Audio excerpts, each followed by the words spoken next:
UBS Broadcasting Mall in Tacoma, California, the unfinished furniture capital of the world, with baby Irene, the youngest one in Las Vegas, Mr. George Gobel, who surprises everyone.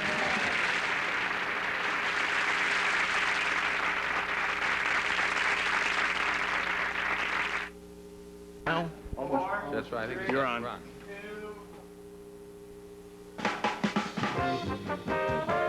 Tonight, almost live and nearly from Hollywood, it's America Tonight. 30 minutes of big-time TV on the UBS network. Located on the UBS Broadcasting Mall in Tacoma, California, the unfinished furniture capital of the world, with baby Irene, the youngest one in Las Vegas, Mr. Calvin Proctor, who surprises children, Mr. George Gobel, who surprises everyone, other people who aren't even mentioned here, with the music of Happy Kind and the Mirthmakers, and me, I'm Jerry Hubbard. Hi, everyone, and now here's your host, the toast of the coast, Mr. Bart Kimball.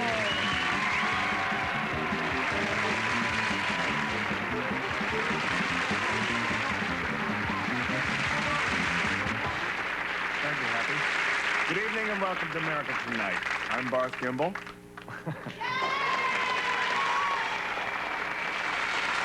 Thank you.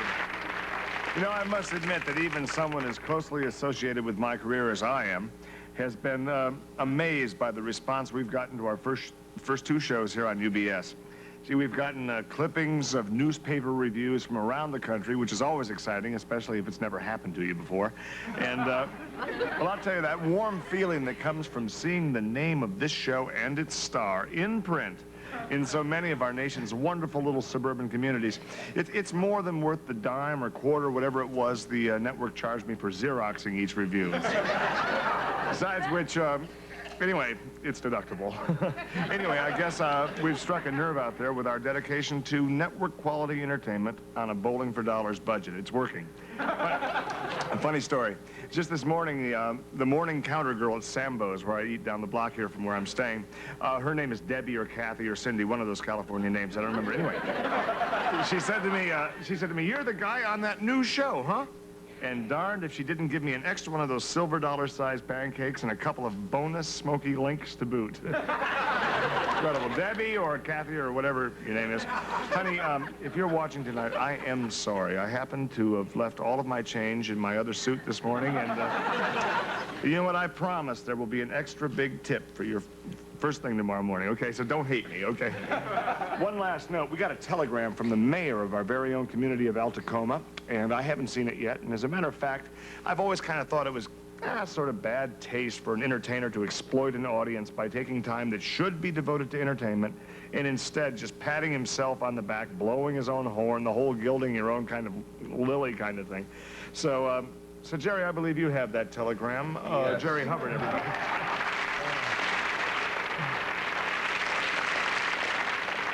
I'm certainly not going to sit here and stroke myself like that, so maybe you could read it, Jerry. I'm glad you taped it to my mirror there, because I was looking all over the dressing room for it. Just read it. It's addressed to Barth Kimball, UBS, and it says, "If your first two shows are any indication, we can look forward to seeing this fine series at the same time almost every evening. Congratulations from all of us at the City Hall family. Best wishes," and it's signed Mayor Frank Bletcher. Well, it's Blecker, I believe. Oh, Bletcher. Yeah. Thank you very, very much. Huh? Excuse me. My next guest was a big hit in Fernwood, but she also got too big for Fernwood, and how well we know that feeling, huh, Joe? She's moved out here in the West, and she's breaking in her brand new act for Las Vegas. Here with a sneak preview of her Viva Vegas review is the one and only Miss Baby Irene.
Come on over. That was incredible, huh? My God. What a star. I've heard about gambling in Vegas, but if you go there with that show, that's amazing. That's great. That was just great. Tell me, how do you like Los Angeles? Well, boys, LA is a heavy trip, but I got a little beach house in Malibu so I could get my head together.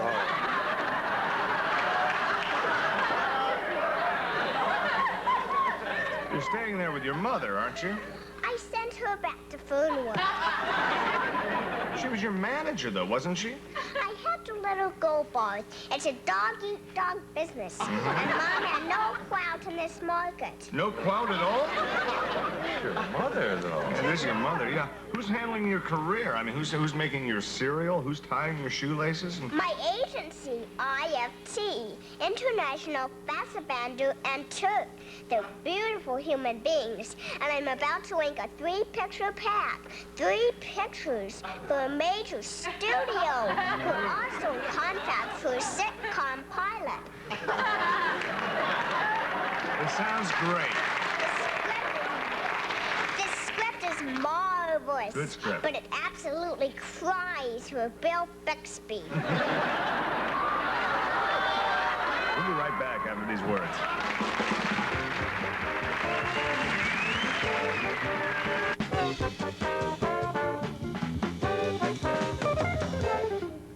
Thank you, Happy. You know, before we continue, I've been asked to make this special presentation on behalf of the Altacoma Chamber of Commerce. This plaque honors this gentleman, Mr. Calvin Proctor, owner of the Proctor Textile Mills, who last year donated his own money, mind you, to keep open the county daycare center. Isn't that wonderful? Let's have a nice hand.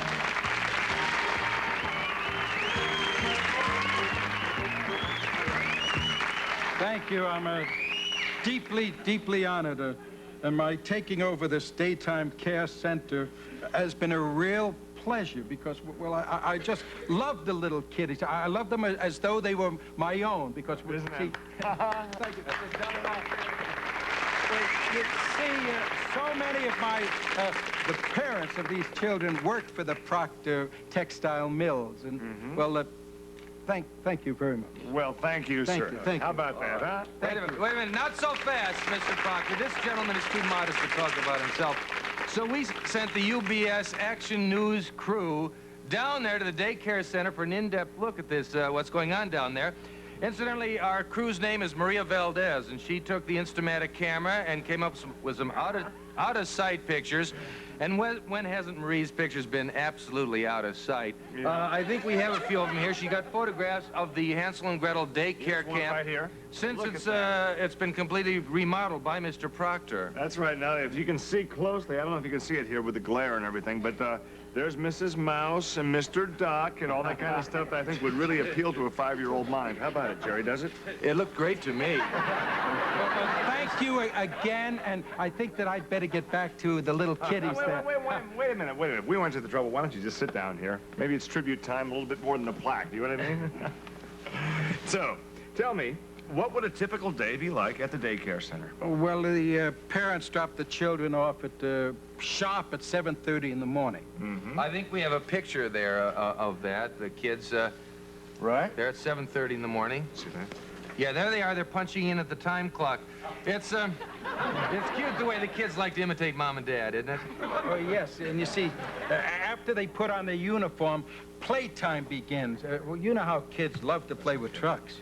Yeah. Oh, yeah. It looks like, actually, though, from the background here, that each truck brings something different to play with. Some are carrying bolts of flannel.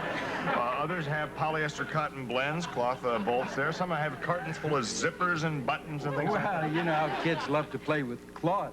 Right. What exactly is the game that you let them play with this cloth? We call it pin the pattern on the fabric. And how long a period do they actually do they play? Oh, it was from 7:30 a.m. to 7:30 p.m. with a half-hour lunch and potty break.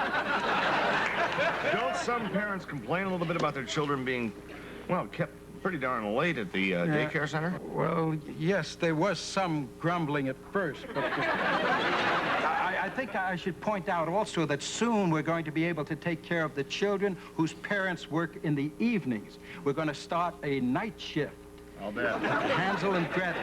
Yes, and it's going to be great. The kids are going to be able to play on railroad cars, real ones, and then they can get themselves as dirty as they want playing underneath the building where we were fortunate enough to have found coal.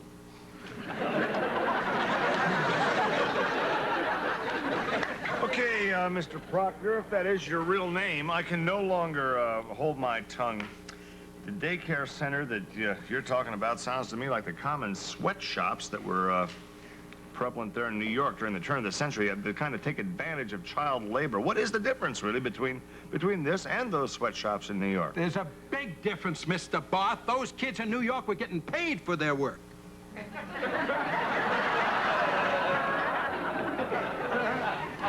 Okay, we'll be right back after these words. I see.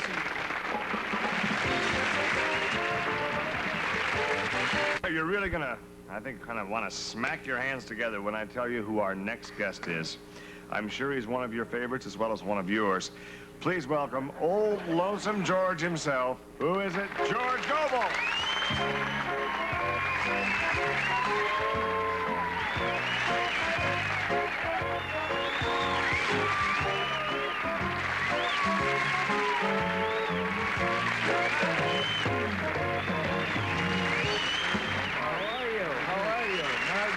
Oh, boy. Well, thank you, Dolph, for having me on your show. Our pleasure. And on your couch. Looks kind of familiar. Really? In fact, I think I threw it out about 12 years ago. Listen, that's... What he means is you probably got it secondhand to some guy. I know what he meant, Jerry. It's nice to see you. Thank Your you. busy schedule there with the Hollywood squares and all that stuff you've been doing, it's nice of you to come down. Well, listen, we'd like to give our audience a chance to get to know you a little bit, so would you mind taking some calls from our viewers? No, I should say not. As a matter of fact, as long as you're paying for it, I'd like to call myself and fire my agent. I'm sure he's kidding. What a kidder. Listen, okay, if you want to talk to George, it's Talk to a Star, and just dial 555-5624. Once again, that's Talk to a Star, 555-5624. Okay, we'll take the first caller. This will be fun, George, I think. Yeah. Anyone who wants to talk to George Gobel, there's the number, okay? Once again, it's Talk to a Star, 555-5624. Should point out that outside the Elder Coma area, the number is 555-5624, the same numbers in the Elder Coma. That's right. So whatever it is, here we go. Wow, this is something. Yeah. Let's put it right out here so we can really hear it ring. We can get at it. I almost envy the people who are going to be calling in. Yeah. It's kind of interesting, some of the Calls. things they ask you. Oh, a lot of them probably have cold feet. They really do, you know. Really? They think twice. They say, should I call? And then... They're thinking quite a few times, I think. I'll do as many as I can. Yeah, well, sure. Phone might be broken. It's probably... That problem there. We haven't had that thing checked. You know, it's like a car. You have to have it looked at every so often. Well, the last time we had it painted, it was fine. We have it painted every 3 weeks or so. You have a cigarette? What do you... The cigarette? Oh, there's cigarette. Yeah, there's cigarettes. We can maybe... I can't fix phones myself. I don't You know. can't. know I could probably fix it, but We have a screwdriver. Maybe go to the cameraman. yeah, a screwdriver would be The good. cameraman always has... And a pair of gym shoes, too. Maybe a bottle Well, of in whiskey. case of a... Cameraman has it. Bottle of whiskey we have. Oh, There's that. Hope you enjoyed that. There you go. Thank you. If you get hungry, George, there's sandwiches. yeah. Hope this doesn't need a Phillips head. Every time you go to unscrew something, you get the wrong You need a Phillips. Phillips head or a flat head. I don't know which. Any kind at Well, all. we should keep this on here just in case it does ring. Yeah. Just like them, they have screws and they have screws and they have a flathead screwdriver, and some guy named Phillips comes along and invents a different kind of I know. screwdriver, and let's make a whole different set of The screws. boy made a fortune. Listen, while we're waiting for George to fix the phone and or... It'll only take a second. Okay. If, Well, just... It'd cost a fortune to get a guy to come in to do Probably that. should watch out for it. nowadays, Probably watch out for a shock taking the back of that thing off. I had a refrigerator fixed just last week. You wouldn't believe it. And just to come in, Oh, yeah. and he didn't really fix it, really. No, and still give you a heck of a bill. Right. Don't lose the screws either. That's a... No, kind of keep your eye on All it. right, we'll put them right here in this little ashtray. I'm sorry? What? Didn't would have nobody calling Yeah, it would be worse off than if we you are. lost the screws. You know, I need her like a turtle needs a brassiere. While we're waiting for George to fix the phone, seems to be kind of dismembered right now. Why don't we say hello to our own happy kind? Bring him.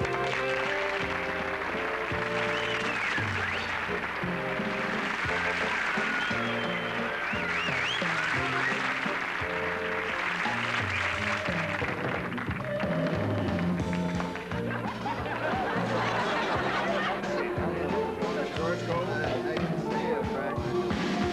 That's about enough. Thank you. The horse's mouth. The other way, they wouldn't stop. That's fine. Okay, thank you. They lose control when you're not That's there. a good group, I'll tell you. They are good. How's that coming? They keep good time.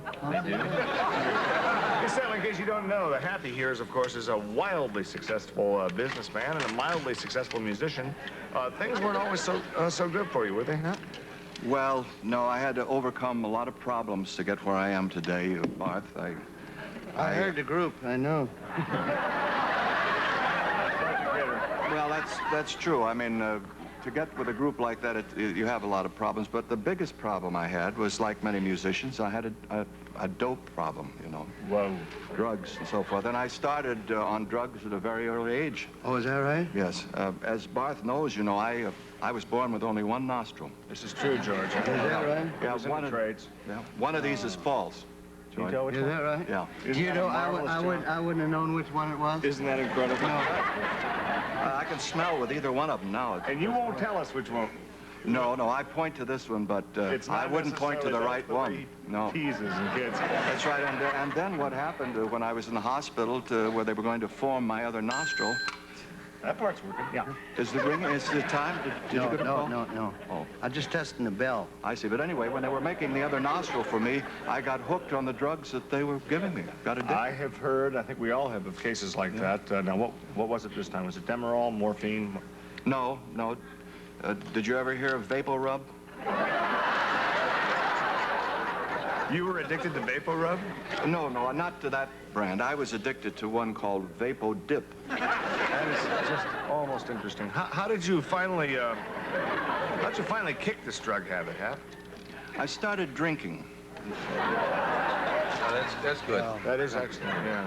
Yeah, and I must say that drinking helped a lot. Now, how did you start with that Vapo Mist? I'd like to test that sometime. Because Do you want to go backwards or what? What? Do you want to go from liquor to... No. I want to start all over and take another run at it. I'd do it a little... It doesn't make a bad mix. Vapo Dip and a little bourbon, you know. A little branch Vapo Dip, they call it. Well, is that what they call it? Yeah. That's kind of a little play on word, branch, Vapo. You sort of like getting drunk in the woods. Yeah. Well, that line Kind of a little, yeah, Throwing it cliche, down. you You know. have to be very careful because there is 25% alcohol in Vapor Dip. Really, that along with Is 100% that of right? the Well, alcohol. that's all right, because, you know, there's an old saying, alcohol and gasoline do not mix. Yeah. I tried it, and it tastes terrible. Gasoline by itself is not bad. No, actually. not Very, too very bad, good. no. But then you got to quit smoking, so you got to, you know, Well, that's no picnic. one hand washes the other, as they say, you know. That's what they said down at the old mill. Absolutely. But they just kept a grinding. But you know, one thing about taking up drinking like that is that it really helped me because I'd forget where the Vapo Dip was, you see. Well, Happy, I'm sure it's a wonderful story, and maybe we'll get a chance to hear it some other time, maybe even on another show. Right now, we'd like to break away and welcome our new sponsor here in the area, Party Time Hoof Sticks. At Party Time, the only part of the reindeer we throw away is the antlers. In some markets, of course, you'll see a different commercial. We'll be right back. That's about all the time we have. There still is time, as I say, to talk to a star. The number is 555-5624. George seems to think he has the phone repaired. If anyone has anything they'd like to say, just go ahead and dial. What's that? Oh, that's the phone. It is ringing. Hello. Hello, talk to a star. You're on the air. Uh-huh, yes, he's here. He's right here. Okay, hold on. It's for you. Thank you. This is great. Hello? Yes. Yes, of course I'll be home for dinner.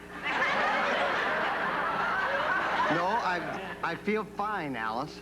I know they're... Yeah. I love you too, sweetheart. Yes. She got through ahead of all the others. Listen, I'm sure they have things to iron out of their own. Want to thank you very much. Oh, she hung up? Out of dimes? Who needs her? Thanks very much to our special guest, Mr. George Gobel, to baby Irene, to Mr. Proctor and his wonderful plaque. Jerry Hubbard, happy time, the Mirth Makers. Mwah. Tonight, some members of our studio audience will receive the following. Classic curves from Dittos, the Feel to Fit Company, pants to make every woman feel beautiful in sizes 3 to 13 and 8 to 18. And a $25 gift certificate from Lillian Vernon's catalog. Jewelry, gifts, decor, personalized items, and things from practical to whimsical. And slip your face into something comfortable. Face Quencher by Chapstick. Moisturizing makeup, blusher, and powder. Weeknights at 10, join Monty Hall as he trades laughs for loot on Let's Make a Deal. And next, our feature, Wonderful Country. Also appearing on tonight's show were Georgie Irene as Baby Irene, Andy Bordeaux and Harold Pruitt as her dancing partners, John Dennis as Calvin Proctor, and a special guest appearance by George Gobel. Located